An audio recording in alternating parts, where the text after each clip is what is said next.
Rotação máxima. Oferecido por ATCM. 72 anos. Promovendo o desporto motorizado. Bluetech. Trintayer Moçambique. Macomate. NPC Representações. Serviço de excelência. Loja do Construtor. Em tudo o que fazemos na vida, há sempre uma primeira vez. Basta que haja persistência, confiança. Já vos digo porquê. Minhas senhoras e meus senhores, bem-vindos ao sofá do Hildo Alfredo. Este é o programa Rotação Máxima. Atenção, que Carlos Sainz, o grande piloto da Ferrari, conquistou a sua primeira vitória na Fórmula 1 depois de ter feito cerca de 150 corridas. E aqui é que dar uma palmatória à grande batalha, o grande espetáculo que foi proporcionado no Reino Unido, na Inglaterra, com os grandes pilotos a mostrarem que, na verdade, o desporto motorizado está em fase crescente, com destaque para a Fórmula 1. Minhas senhoras e meus senhores, para analisarmos os vários momentos que marcaram esta 10ª rodada da Fórmula 1, tenho no sofá do Hildo Alfredo, António Pereira. E antes, aqui naturalmente mostrar aos nossos queridos telespectadores esta inovação, graças obviamente a esta direção do ATCM, com destaque para o dedo mágico do Nuno Sousa. Hoje brindamos com um sofá novo, mas também homenageamos aqui os nossos comissários de pista que recentemente estiveram nas 24 horas de Le Mans, com destaque para Luís Tenifala, que já tem uma tradição neste tipo de competições, mas também para o Filipe Machadão. Aqui damos os nossos parabéns, mas também o investimento foi feito pelo ATCM e também o patrocínio da Trintayer Moçambique. António, bem-vindos ao programa. Aliás, novo estúdio, mais um investimento do ATCM, diga-se no bom tom da verdade, mas também para criar condições para estarmos mais à vontade para falarmos daquilo que nós mais gostamos, que é o roncar dos motores. É isso, estúdio diferente, mais branded, mais azul, com o logotipo do ATCM. Fica sempre bem. António, começamos, tal como é de praxe, olhando para cada corrida do Grande Prémio da Fórmula 1 e agora vamos fazer uma espécie de uma radiografia daquela que foi a 10ª rodada e perspectivarmos a 11ª, que já vem aí, que vai ser num circuito muito famoso, que é no Red Bull Ring, na Áustria, que é um espetáculo, vai ser obviamente um grande espetáculo, olhando para aquilo que foi a 10ª rodada. Diz-me lá, estavas nas tuas contas esta vitória de Carlos Sainz? O Carlos Sainz já ameaça ganhar há algum tempo, mas infelizmente para ele as coisas nem sempre lhe correram bem, de feição, tanto, por exemplo, em Monza com a McLaren há 2 anos, ele esteve sempre atrás do Pierre Gasly e acabou ali a menos de um segundo da vitória e possivelmente mais uma volta ou 2 ele teria ganho. De facto, foram 150 provas que ele teve que fazer ao longo de várias equipas, na Toro Rosso, quando ele esperava um dia subir à Red Bull, isso acabou por não acontecer, ele preferiu sair e mudar de equipa e acabou por estar na McLaren, que foi a equipa mais competitiva, onde ele teve antes de chegar agora à Ferrari, em que o ano passado não teve assim tanto andamento como este ano, mas este ano já ameaçou mais do que uma vez. Portanto, acabou por ser merecida, apesar de ter sido num ambiente que não foi de festa dentro da Ferrari, foi de derrota, porque a Ferrari, com a vantagem que vinha para este grande prémio, o certo para eles como equipa era ter feito uma dobradinha, primeiro e segundo. E acabaram por, mais uma vez, com uma má gestão a nível de... não conseguiram fazer a estratégia. Não, mais uma vez, tiveram algum... O que é que falhou, António? Na sua opinião? Eu acho que alguma Estivemos coisa... a ver juntos esta 10ª rodada. Sim, alguma coisa está a falhar na gestão do Binotto, porque tem sido repetitivo as falhas a nível da estratégia. E, de facto, já no Mónaco tinha acontecido isso e perderam uma vitória praticamente certa. E agora a vitória possivelmente seria do Leclerc se não tem havido esta má estratégia da Ferrari e estes impasses, estas faltas de decisão rápidas e acertadas, assertivas, como tem feito a Red Bull, como se viu o ano passado, o Grande Prémio da Abu Dhabi, e portanto, os estrategas da Red Bull fizeram o que fizeram e deram um nó cego na Mercedes. E o que acontece é que a Ferrari acaba por dar um nó cego neles próprios, a maior parte das vezes. E uma das coisas tristes na vitória do Carlos Sainz é ver que no momento em que ele corta a meta, o ano passado tínhamos uns 30 mecânicos pendurados no muro das boxes a saudar o Lewis Hamilton quando ganhou. E este ano, comparado com outras corridas em que vitórias do Leclerc, onde temos 20 e 30 pessoas da Ferrari penduradas na rede, tínhamos 9 pessoas penduradas na rede. Eram 7 mecânicos, entre eles estava o manager com uma bandeira espanhola e 2 fotógrafos da equipa. Portanto, isto mostra que dentro da equipa algo vai muito mal quando um piloto se estreia a ganhar. Pois. E temos 7 pessoas, ou 6 mecânicos, um manager e 2 fotógrafos, e os outros são todos lá dentro, não se sabe a fazer o quê, mas não estão a festejar com o piloto. Portanto, algo vai muito mal dentro da Ferrari. Agora, diz uma coisa, António, surpreende esta classificação geral que nós tivemos no Reino Unido, em que o Carlos venceu a corrida, sua primeira vitória, depois 150 corridas, na verdade quebrando a invencibilidade da Red Bull, que apesar o campeão em título, Verstappen, ter terminado na 7ª posição, disso vamos falar mais lá adiante, mas eu queria saber, os 3 bem colocados no final, na geral, com o Carlos, Sérgio Pérez e depois Hamilton, surpreende esta classificação geral? O Hamilton surpreende pela forma como o carro melhorou.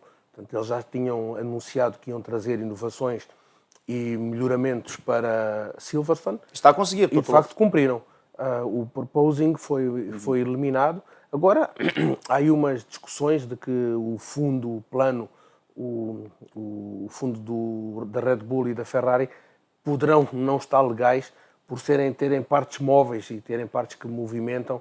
Portanto, com a pressão, eles acabam por deformar e colar mais o carro ao chão e ter mais cargas positivas, o que é ilegal perante o regulamento atual. Agora, isso terá que ser provado e terá que ser decidido a nível da FIA se de facto há lugar a alguma desclassificação ou obrigatoriedade de mudança.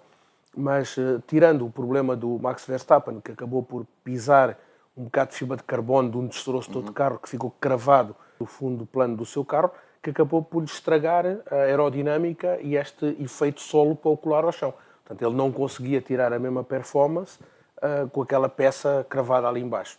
Isso fez com que ele andasse para trás. Também foi notável a boa classificação do Sérgio Pérez. Não, o Sérgio Pérez foi votado o piloto do dia. Acabou por cair lá para trás e fazer uma corrida de recuperação. Eu acredito que se isso não tem acontecido, ele seria possivelmente um dos candidatos à vitória e esteve perto. Esteve perto da vitória. Mas o Mick Schumacher, que pontuou pela primeira vez, também é assinalável.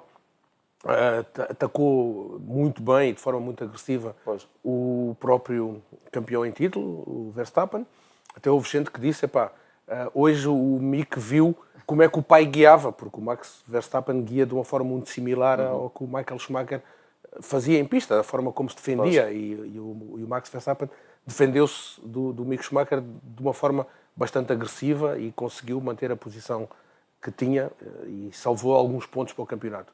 Mas, de facto, a grande derrota do fim de semana é a Ferrari ter perdido o primeiro e segundo lugar. Acho que quando houve o debriefing, houve muita confusão interna, somente do Leclerc a bater na mesa, que não é aceitável que mais do que uma vez uma equipa que tem condições para ser campeã do mundo, tem um carro extremamente rápido e competitivo, acaba por perder vitórias por uma má gestão interna. Voltamos para aquela questão de há problemas internos a nível da Ferrari que precisam ser ultrapassados para que os pilotos possam, obviamente, continuar a alimentar a esperança de conquistar o título na presente temporada. É por aí. Eu já chego a duvidar que este ano possam ser campeões, mas da maneira como estão a gerir as próprias provas, uma atrás da outra, acabam por hipotecar as vitórias dos seus pilotos. Portanto, não é a primeira vez que eles, apesar de terem a vitória do Carlos Sainz, a vitória certa seria do Leclerc, e se calhar uma posição de 1-2 e o Sainz em segundo.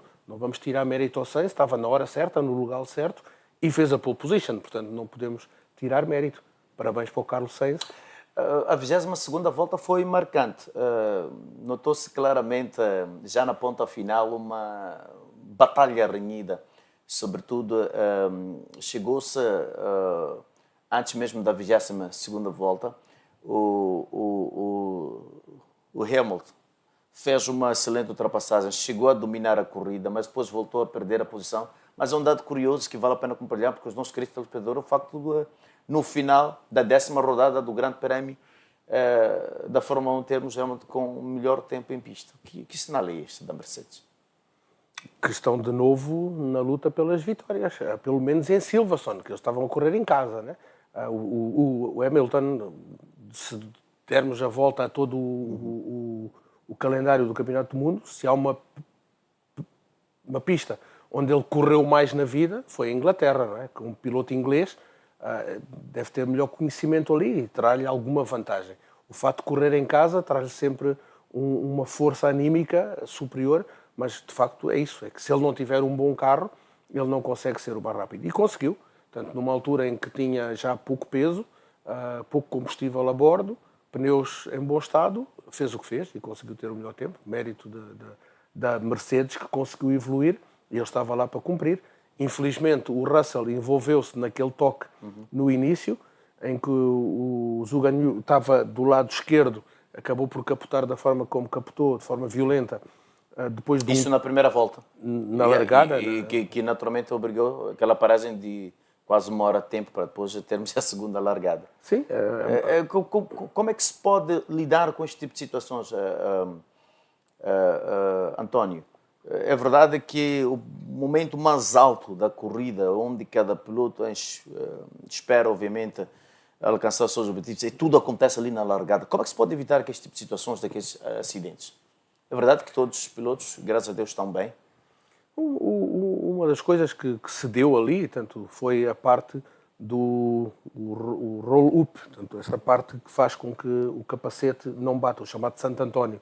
Aquilo acabou por se desgastar, a fibra de carbono não aguentou o impacto ou o arrasto pelo chão e ele sumiu mesmo. De facto, estava lá o Aulo, praticamente já salvou 8 vidas, pelo menos, e neste fim de semana um piloto na Fórmula 2 e um na Fórmula 1 estão vivos, muito graças ao Aulo, que é feito em titânio e é extremamente rígido e segura esta parte, garante a segurança de toda essa parte frontal, onde os pilotos têm a cabeça exposta tanto a pancadas de cabeça para baixo como a objetos e outros carros que lhes atinjam. Portanto, na Fórmula 2 houve um outro carro que bateu precisamente no Aulo e neste caso o piloto da Alfa Romeo, quando capotou, foi cair dentro de um espaço entre uma rede e o rail. Portanto, existe ali uns metros que possivelmente a segurança do circuito, de um dos circuitos mais seguros do mundo, deixou ali uma armadilha que poderia ser mortal.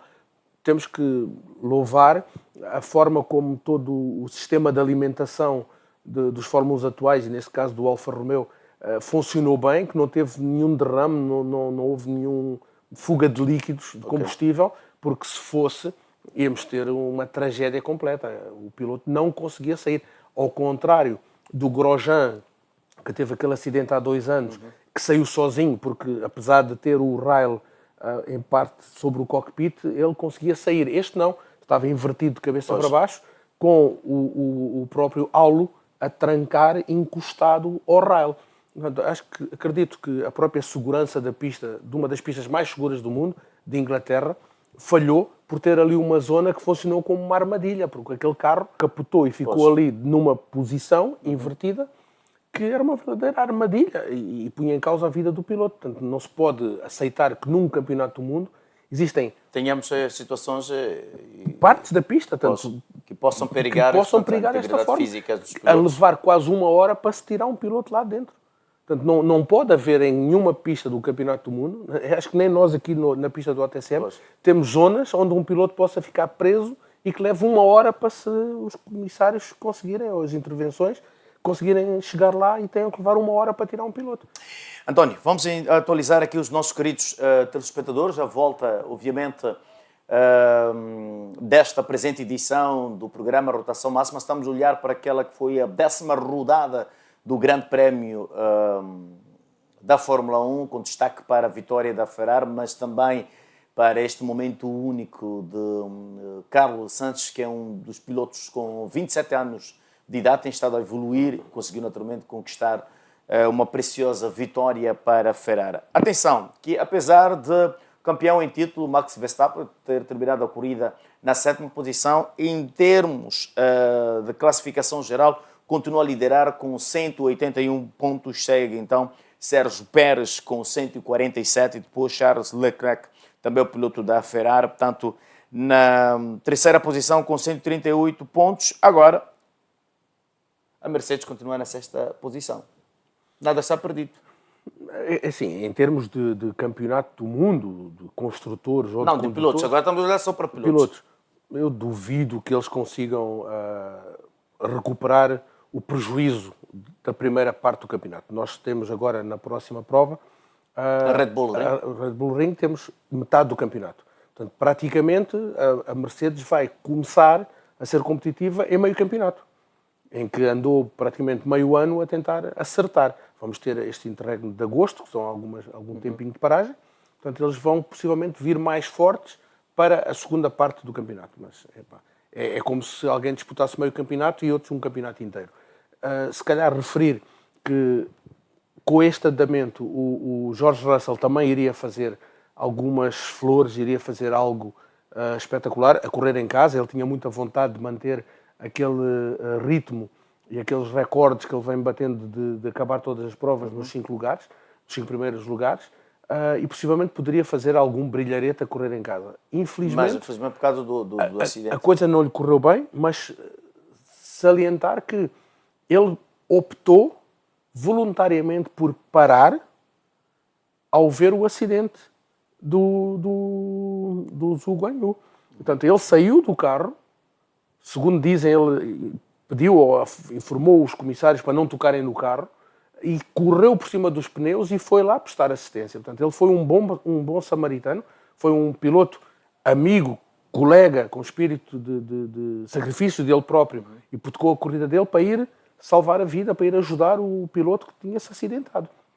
E também o Alex Albon, que se envolveu noutro acidente na mesma largada, rodou e bateu várias vezes. Ele ficou assim um bocado atordoado dentro do Williams, e quando o médico chega para lhe dar assistência, ele tranquilizou e apontou em direção ao Alfa Romeo capotado, entalado entre o rail e a rede, e mandou o médico ir dar assistência primeiro ao outro piloto que precisaria mais do que ele. Bom, António, se me permite, esta situação que levantas, e eu acho que é extremamente importante, elogiando o Russell por aquilo que fez e hipotecando a sua corrida, lembra-me tanto aquele gesto na primeira corrida de Ricardo Pereira.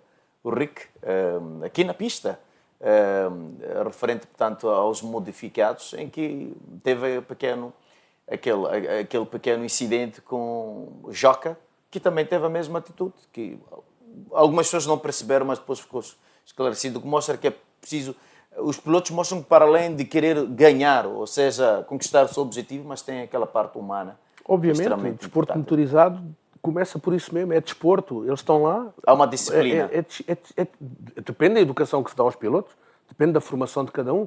Se os pilotos forem ali para destruir os adversários, para ganharem a todo custo, nunca se irão preocupar com a integridade física dos outros. Mas não é o caso do Russell, muito e muito menos do Ricardo Pereira, quem endereça um forte abraço. Só estamos a fechar aqui a volta da Fórmula 1, independentemente daquilo que aconteceu na 10ª rodada, me parece tudo mantém-se na mesma, relativamente ao Mundial de Construtores. A Red Bull está em primeiro, a Ferrari está em segundo e a Mercedes está, portanto, na terceira posição.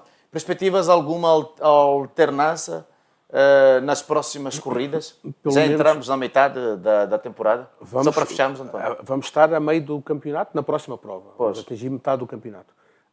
E a próxima prova, que é a Red Bull a correr em casa, tem grande vantagem. Eu penso que a Red Bull não quererá deixar fugir a vitória em casa. Tanto o brilharete que a Mercedes quis fazer este ano em Silverstone, que é a casa do Hamilton, tal e qual como tem sido o Red Bull Ring, a casa da Red Bull, eles irão dar o máximo para terem a vitória nas mãos. Próxima edição a não perder. Pilotos moçambicanos continuam a brilhar além fronteira, com destaque para o Pedro Pirino, que está a correr na Fórmula 4, e também para o piloto internacional moçambicano Rodrigo Almeida, que nos brindou com um terceiro lugar na última corrida. Sobre isso e um pouco mais para saber no próximo programa. Até a próxima. Um abraço. 73 anos promovendo desporto motorizado. Nós somos o ATC.